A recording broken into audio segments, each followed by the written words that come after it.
Alors déjà, c'est fou de penser qu'il y a un an, déjà lors de la 3e journée de Challenge League, Ville était venu à Neuchâtel et s'était imposé. 3 semaines plus tard, Bienne réussissait aussi cet exploit, puis la Maladière est devenue insaisissable.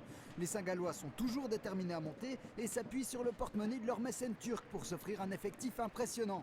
Mais hier après-midi, Neuchâtel Xamax FCS savait à quoi s'attendre. Dès la 5e minute, un contrôle orienté de Raphaël Nuzzolo déstabilise la défense visiteuse. Paul Pape parvient à dévier la passe en profondeur, mais Gaëtan Carlen passe par là et ajuste le petit filet de Steven Dehana. 1-0 pour Xamax et on n'est pas au bout de nos surprises.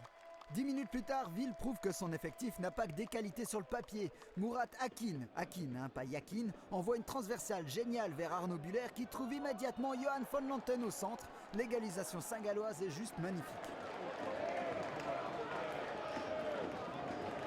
On va passer les détails pour aller tout de suite à l'essentiel. Ville est bien dans son match et surprend les Neuchâtelois dès le retour de la pause. Akin, encore lui, hérite d'un ballon à 20 mètres et lâche une frappe imparable pour donner l'avantage aussi. Les minutes défilent et l'espoir de voir les Neuchâtelois revenir au score s'amenuise. Jusqu'à la 82e minute et ce geste incompréhensible de Jocelyn Roux qui cisaille Michael Fakinetti. L'attaquant genevois est expulsé, les Neuchâtelois ont donc 10 minutes pour profiter de cet avantage numérique. Mais rien ne se passe comme prévu, Mattia Botani se promène dans la défense xamaxienne et Cédric Zessiger commet l'erreur de le pousser avec le bras. Penalty pour Ville qui peut donc se mettre à l'abri. Gielbrim Taipi s'élance et manque complètement. Xamax peut encore aller chercher ce match nul. 91e minute, Fakinetti sur la gauche décale le jeune Pedro Teixeira entré à la mi-temps. Le milieu de terrain tente sa chance en première intention et égalise. C'était ma première entrée de jeu, en plus je suis rentré à la mi-temps, ça me fait grave plaisir. Dès que j'ai vu qu'ils ont loupé le penalty, j'ai direct senti que c'était possible d'égaliser, même gagner le match. Parce que je sais qu'on est une très bonne équipe, alors après j'ai eu une occasion, j'ai vu que j'ai de l'espace, j'ai tiré et puis heureusement c'est rentré, donc je suis vraiment content.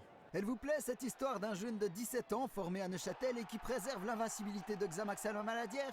Attendez la suite, 94e minute, Charles Doudin lance Mike Gomez sur la droite, son centre est dévié et l'autre junior qui est entré en cours de match, Dylan Kella, inscrit le 3-2.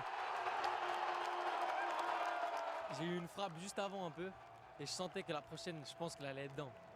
Donc après je l'ai vu arriver, c'était sur mon pied gauche, je suis droitier. Je me suis dit j'essaye, puis j'ai de la réussite donc je suis content. Honnêtement, quand je l'ai vu partir, je me suis dit c'est bon, elle est dedans. On a joué le tout pour le tout à la fin et puis bon, ça nous a réussi. Les deux jeunes qui sont rentrés, c'est les deux qui marquent. Mais bon, ils sont récompensés du travail qu'ils font à l'entraînement et puis ils sont toujours présents. Ils en veulent, ces deux bons jeunes, ils viennent d'avoir 18 ans. Je ne sais pas même s'ils ont 18 ans les deux.